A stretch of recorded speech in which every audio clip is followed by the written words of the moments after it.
Qual era a cor do sangue de Adão? Olha só, nós já começamos esse estudo. É importante que você veja o primeiro estudo para entender a sequência daquilo que nós vamos falar. Nós analisamos e falamos esta teoria de que o sangue só passou a ser vermelho depois do pecado. Adam, a pessoa, como está escrito aqui, isso aqui é tudo anotação do primeiro estudo. Adam, a pessoa, não era um substantivo próprio, mas era artigo e substantivo, era uma pessoa, a pessoa, tinha identidade de Deus e logicamente era o conector, como nós vimos, das águas. Adão é força, porta, as águas, é quem se conectava às águas de cima. Por favor, assista ao primeiro estudo. E ele é quem conectava. Não esqueça que as águas eram cristalinas. Então a composição espiritual ali da pessoa antes de pecar, que depois se torna Adão, nome próprio Adão, que está aqui, Edom, ou vermelho, como nós vimos. Ele antes de pecar, ele era revestido dessa glória. Lógico, podia viver em conexão com toda a natureza, também estava a glória do Senhor, era coroado de glória. Enfim, com a sua esposa podiam gerar uma geração santa, mas o diabo impediu que houvesse uma geração no Éden. Agora só vão se multiplicar fora do Éden, caídos já na condição de Adão, Edom vermelho, tá bom? Então nós vemos aí o pecado como símbolo, né, ou o sangue vermelho como símbolo do pecado e de tudo aquilo que não presta na humanidade, tudo aquilo que está reprovado agora diante do Senhor.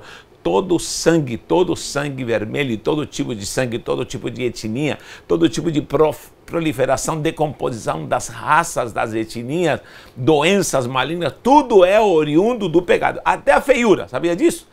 Olha para mim, isso aqui é consequência da queda do homem, porque o homem era muito belo, muito lindo, e essa feiura é consequência do pecado, as deformações, tudo isso é consequência da queda do homem. O homem sempre seria perfeito e teria uma geração perfeita. Muito bem, só que agora nós analisamos, né, Adão, também vou falar algo hoje sobre Dan.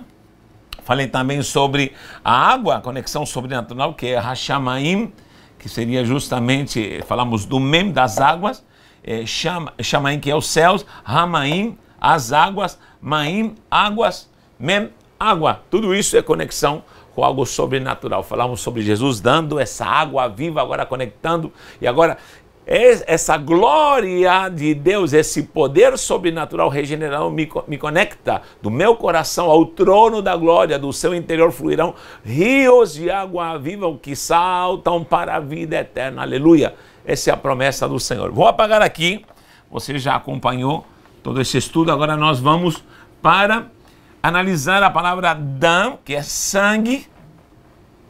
Nós temos agora uma consequência desse pecado, e esse pecado com certeza vai ser tratado na vida do homem através justamente da ação de Cristo Jesus. Muito bem, apaguei aqui, nós vamos ver aqui como o sangue representa a queda do homem, e esse sangue vermelho, a cor do vermelho, como está escrito claramente em Isaías 1,18, de que essa cor pecaminosa, essa cor carmesim, escarlata, como diz em Isaías. Essa cor escarlata é fruto justamente dessa impressão que vem agora na vida do homem, essa marca de que ele está caído, esse selo maligno, de que ele está fora da presença do Senhor. Ele foi marcado e, lamentavelmente, até hoje a humanidade perece por causa disso. Cristo Jesus nos reconecta. Cristo Jesus nos leva novamente à glória do céu. Dan agora. Essa palavra aqui, Dan. Até adiantei aqui. Dan. Dalet. Mem. É Dan. Não é Dan com N. Senão seria no sofito. É Dam. Igual a sangue. Sangue. Ou seja, é a mesma raiz. O próprio Edom vermelho e Dam também é a mesma raiz para sangue. eu falei que através da queda há vários tipos de sangue, o sangue se decompôs, o sangue tem doenças, tem a cor do pecado, tem a malignidade. E nós vemos que muitos homens tentaram se reconectar a Deus. E você sabe qual foi a demanda justamente lá no princípio para que pelo menos houvesse vamos falar assim, uma remissão ou uma ação que Deus impedisse a ira de Deus matar o homem, porque o homem pecou e ele iria ser morto. Ele acabaria, mas para que não houvesse morte, o homem começou a derramar sangue. Havia uma necessidade agora de um derramamento de sangue, de um sacrifício para que isso de fato alcançasse a Deus.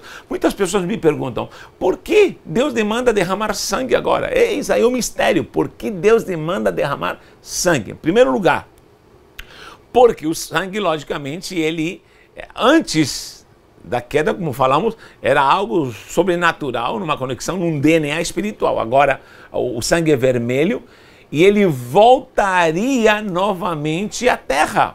O homem não voltaria ao pó no Éden, mas agora caído, o Adão diz que voltaria ao pó. Leia lá, abramos em Gênesis capítulo 3, quando ele cai. E o que acontece com Adão? O que Deus fala para agora o Adão? Ele diz claramente, olha, você vai ser amaldiçoado. A terra será maldita. Olha o versículo 18, diz assim, ela produzirá também cardos e abrolhos, e tu comerás a erva do campo.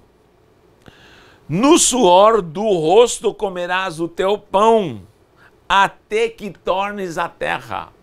Então agora ele está condenado a voltar ao pó. Diz, pois dela foste formado, porque tu és pó, e ao pó tornarás. Quando falamos em, aqui ó, Adama, pó, dama é semelhante, vou falar isso depois, mas Adama é solo, é pó da terra, é terra.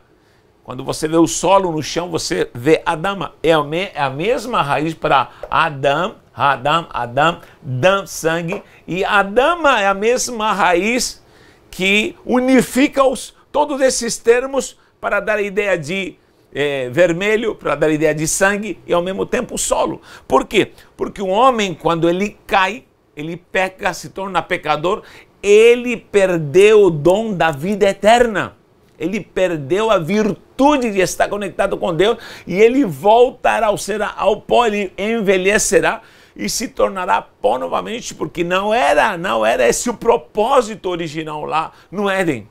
Agora ele voltaria ao pó. Então, quando o sangue, o Dan, esse sangue aqui, ele volta a Adama, há uma conexão. Vou colocar aqui, sangue, ele desce ao solo, a terra. Aqui é uma conexão, um mistério. Aí é onde muita gente não entende. Quando o sangue é derramado no solo, ou quando a estrutura do homem pecador, o seu sangue desce à terra, há um clamor. Há um clamor. Lembra quando no primeiro assassinato o próprio Caim mata Abel? E quando o sangue cai na terra, há um clamor. Isso é algo alegórico, mas além da alegoria, é algo espiritual que poucos compreendem. Quando o Dan cai em Adama, se você conecta as duas palavras, há um mistério ali sobrenatural. E há um clamor, principalmente se é sangue inocente, há um clamor para que se faça justiça. Quando há derramamento de sangue num propósito também, além de um clamor de justiça, há um clamor de perdão. Segundo, terceiro, além desse clamor de perdão, há um clamor reconhecendo que nós somos vis, que somos nada. Ou seja, quando cai sangue em terra,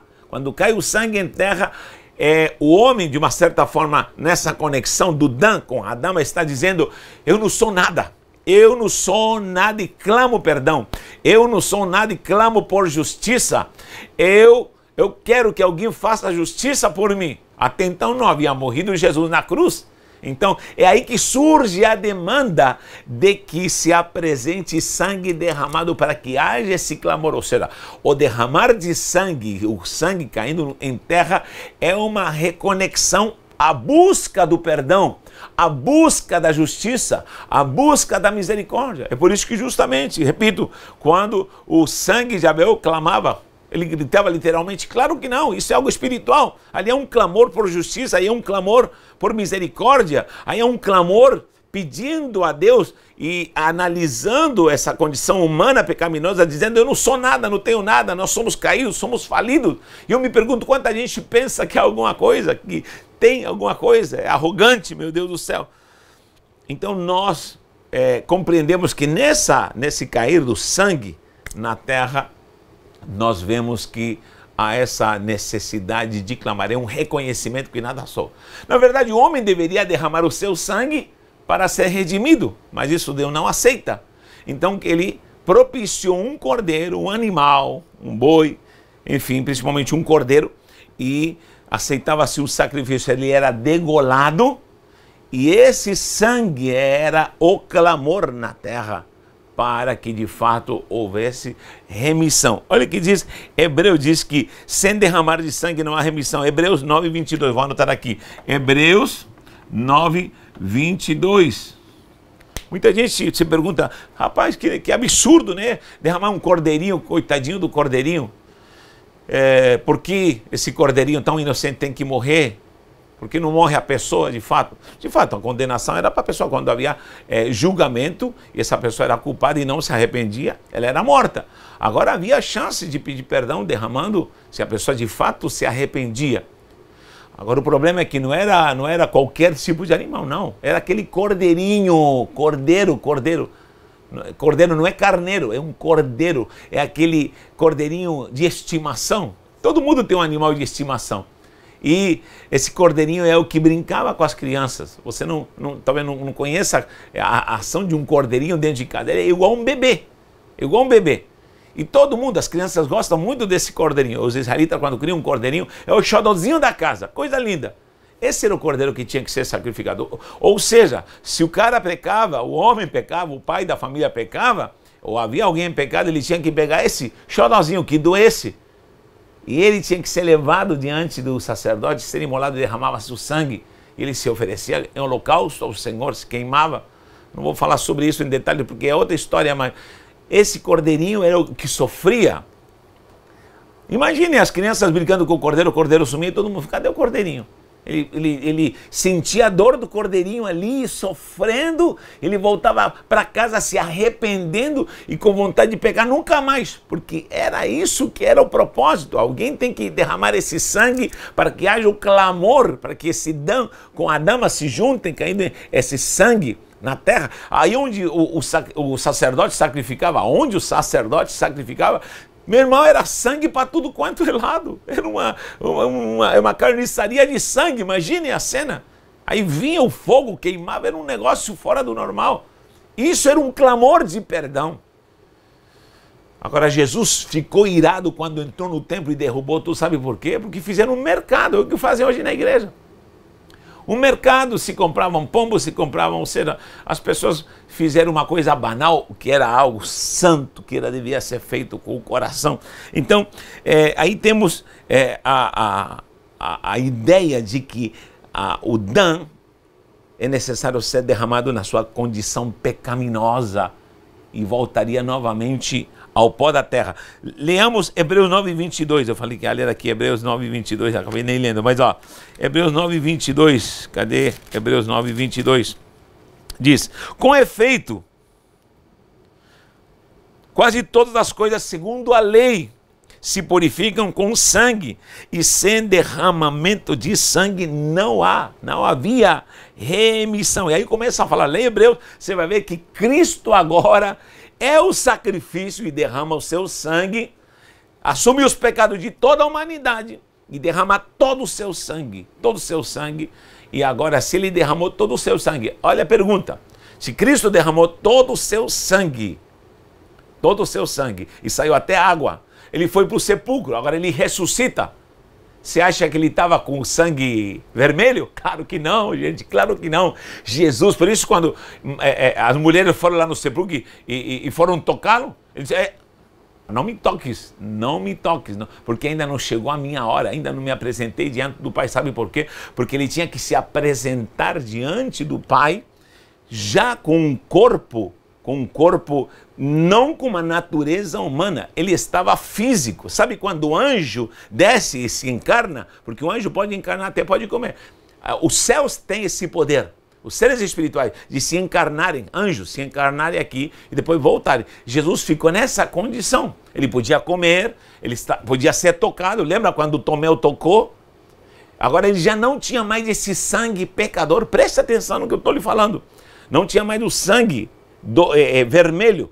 Cristo era pecador, repito, ele não pecou, mas no sangue ele carregou todos os pecados da humanidade. Quando ele carrega todos, suga todas as pragas, maldições genéticas, tudo vem para ele.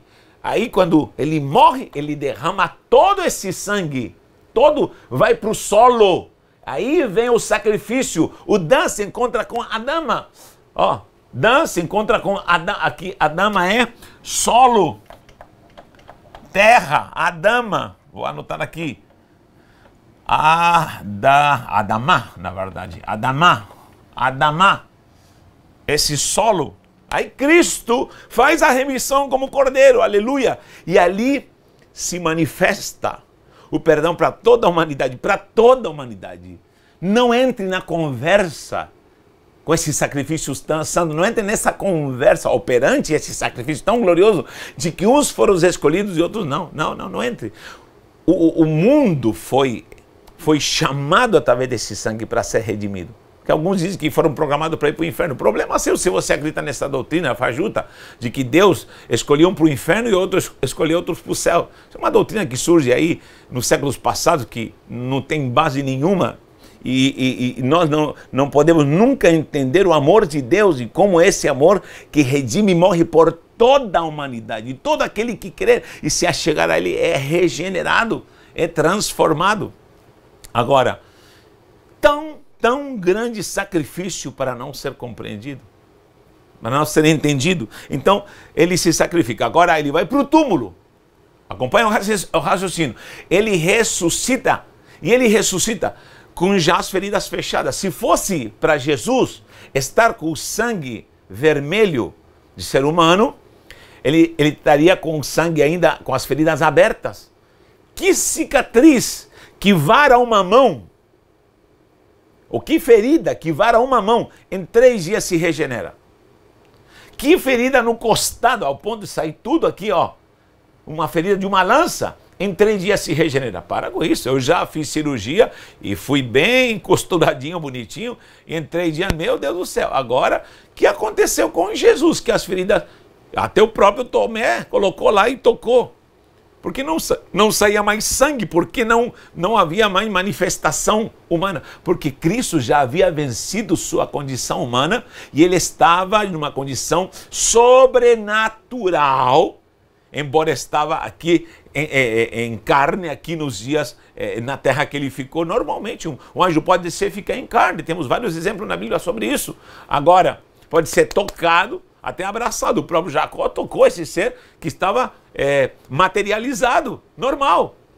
Mas era um ser celestial. Só que Jesus agora atravessava paredes. Jesus agora fazia coisas sobrenaturais ao ponto de subir aos céus e ficar glorificado, porque o seu corpo já estava numa condição de glória, não mais com sangue vermelho, mas agora já como vencedor que venceu a morte, venceu o pecado, porque ele foi o sacrifício. Meu Deus, isso é muito profundo, e quem entender, entenda em nome de Jesus. Se você não entender e não gostar, delete, mas olha, se você receba no seu coração e na sua alma. Agora, Jesus te escolheu, você que me ouve, Jesus te escolheu. Eu vou te falar de novo, não acredite na conversa que talvez você foi escolhido para ir para o inferno. Já pensou passar na igreja orando, clamando, e de repente você não é escolhido para ir para o céu? Isso é conversa furada, em nome de Jesus. Creia que Jesus morreu para te regenerar e te salvar. Esse sangue na conexão, agora na terra, pede clamor, pede por perdão, pede para que haja justiça. E em Jesus fomos justificados, fomos perdoados, fomos regenerados e temos direito à vida eterna. Se você crê nisso, dá um glória a Deus, aleluia. Muito bem, quando nós fomos regenerados, nós agora temos uma nova genética. Não tenho mais esse sangue, embora estou na minha condição física, porque na minha condição física não posso herdar o reino dos céus. Humanamente, carnalmente. Por isso diz claramente 1 Coríntios que nem carne nem sangue. 1 Coríntios 15, 50. 1 Coríntios, vou anotar aqui. 1 Coríntios 15, 50 diz que nem carne nem sangue podem herdar o reino dos céus. Como assim? Lógico. Porque você não foi regenerado ainda. Se você não foi regenerado com esse sangue glorioso, você ainda está na condição carnal do sangue vermelho, do sangue pecaminoso. Meu sangue, lógico, biologicamente ele é vermelho, mas Deus não me olha mais com sangue vermelho. Ele me olha com o sangue de Cristo, um sangue que redime, me regenerou. Meu DNA não é mais da minha família, meu DNA agora é da família de Cristo. Eu sou agora regenerado espiritualmente. Então carne nem sangue não pode herdar o reino dos céus, porque o sangue vermelho é sinal de pecaminosidade, acabou. Eu tenho agora uma vida santa.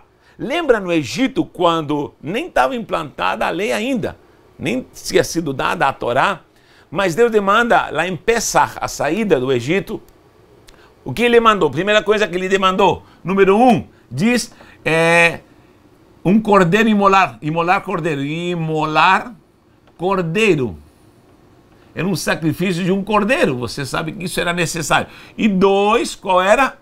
Era o sangue nas portas, nos umbrais das portas, sangue na porta. Muito bem, lembre isso aqui em Êxodo, você vai encontrar logo na saída, na implantação da Páscoa, a partir do capítulo 12, você vai ver a implantação dessa saída gloriosa do povo de Israel do Egito. Isso é algo muito importante e muito simbólico. Vou separar aqui isso aqui, ó, em vermelho, para que você não esqueça. Porque imolar o cordeiro, o primeiro ato era derramar desse sangue, ia ser pego na bacia esse sangue, e esse sangue logicamente estava clamando por santidade, clamando por proteção, clamando por justiça, por arrependimento. Só que esse é o primeiro ato. Depois esse sangue, que era aproveitado na bacia, foi colocado nos umbrais da porta. Por que se guardou o sangue? Primeiro porque sangue não caiu em solo do Egito, não. Esse sangue foi colocado nas portas da casa. Na casa, ou seja, na casa do israelita, mesmo morando no Egito, é que estaria a proteção dessa glória, dessa conexão com Deus, de clamor, na porta da casa. Lembra do nome Adão?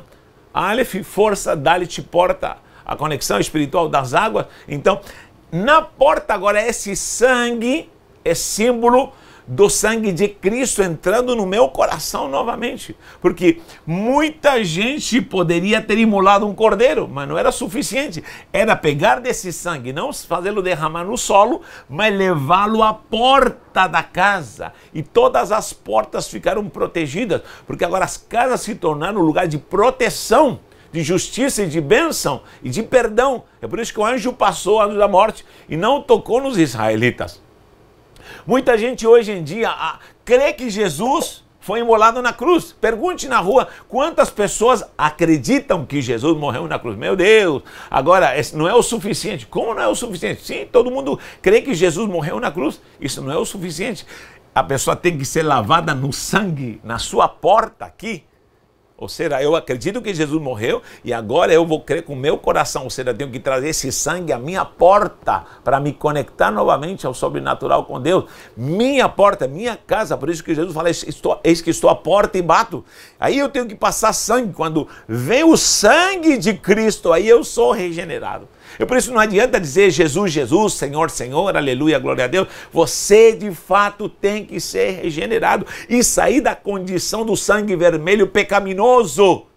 Meu Deus! E agora, independente de quem eu sou, da família que eu vim, eu falei na aula passada sobre o sangue, sangue A, B, sangue O, RH positivo, RH negativo, tanto sangue, etnias. Qual é a etnia certa? Não sabemos. Só que existe uma raça só. E uma raça eleita. Essa raça eleita era para ter sido proliferada pelo Adão. Só que ele perdeu. E não houve geração no Éden, não houve filho no Éden. Eles podiam até ter tido relações íntimas, mas não houve nascimento de filhos. Só depois. Mas nós agora somos em Cristo essa raça eleita. 1 Pedro, está aqui 1 Pedro, anotei. Isso está em 1 Pedro. Abra lá em 1 Pedro. Meu Deus, vou achar. 1 Pedro, tanta palavra aqui, ó. 1 Pedro 2:9. 1 Pedro 2:9, achei. Vou anotar aqui, 1 Pedro 2:9. Onde cabe mais informação aqui? 1 Pedro 2:9. Eita glória, 1 Pedro 2:9, tá aqui, ó. 1 Pedro 2:9. Diz que nós somos agora essa nova geração. A geração que seria multiplicada no Éden de homens santos, através do primeiro homem lá, que falhou, que se tornou Adão. Agora é em Cristo, o último Adão, é dada para nós e agora nós somos. Olha o que diz aqui. Vós, porém, sois a etnia, a raça eleita. Agora não interessa se você é branco, se você é negro, se você é amarelo, se você é vermelho, porque tem gente que pensa que essa etnia leva alguma coisa. Isso é balela, racismo, tanto racismo que tem às vezes dentro da igreja, tanta gente que se acha alguma coisa, que pisa os irmãos. Ainda vou falar sobre isso. Talvez não vai dar para terminar esse estudo hoje, mas essas raças, através do sangue, a decomposição do sangue, isso aí é pecaminoso, não leva a nada. Agora, eu tenho a genética espiritual de uma raça única. Qual é? A raça eleita, sacerdócio real, nação santa, povo adquirido exclusivamente por Deus, a fim de que? De proclamardes as virtudes daquele que vos chamou das trevas, lá do sangue vermelho, para a maravilhosa luz. Aleluia! Então pronto, agora eu tenho essa glória de poder viver. E nós agora vivermos numa santidade, numa regeneração gloriosa. Muito bem. Quando eu vivo com Cristo, vivo regenerado, vivo abençoado. Eu estou ainda nesse corpo, mas esse corpo tem a glória e o direito de ser transformado num abrir e fechar de olhos, e Jesus nos tira. Ele vem nos buscar e tudo está apontando para isso. Nos tira dessa pecaminosidade desse mundo e nos levará para estarmos eternamente com Ele. Em Apocalipse 16:4. Apocalipse 16:4. AP 16:4. Muita gente não entende esses negócios aqui. Eu sou meio, prolixo em tanta informação, em tanta coisa. Não tem problema, eu sei que tem alguém me entendendo. Anoto aqui, anoto lá. Sei lá, não sei se alguém entende essa aula, mas eu vou te falar. Há tanta coisa sobrenatural que eu não sei como expressar, mas entenda, você agora já está regenerado em Cristo Jesus. Apocalipse 16 diz que um anjo vai derramar a terceira taça e haverá juízo na terra. E a água vai se transformar em sangue. Meu Pai da glória vai se transformar em sangue. Isso é símbolo do pecado. Aí vem juízos. Todo aquele que não aceitar a regeneração, todo aquele que não entender que ele precisa aceitar o sacrifício da regeneração desse sangue no seu coração para ter um novo DNA espiritual, essas pessoas vão ser julgadas. E um dos juízos, um dos tantos juízos vai ser uma taça onde vai ser derramada e os rios, as águas vão ser transformadas em sangue, em maldade, em pecaminosidade, e lamentavelmente muita gente vai perecer, tá bom? Não vai dar para continuar, mas olha, senão vai ficar muito comprido, mas ainda vou para esse termo aqui, tá bom? Esse Adamá tá ligado ao Dan e Adamá, já vimos? Só falta esse aqui, Damá, é o último mistério em relação a esse sangue vermelho que agora é santificado pelo sangue de Cristo Jesus, e voltamos a ser o Hadam, o que conecta ou se conecta às glórias celestiais, tá bom? Não esqueça de que esse PDF estará ali no canal do Telegram, tá bom? Na descrição do vídeo nós temos aí todas as informações. E esteja com a gente, divulgue, divulgue, divulgue, abençoe alguém que precisa ouvir a palavra da verdade. Te amo em Cristo. Próximo estudo terminamos, em nome de Jesus.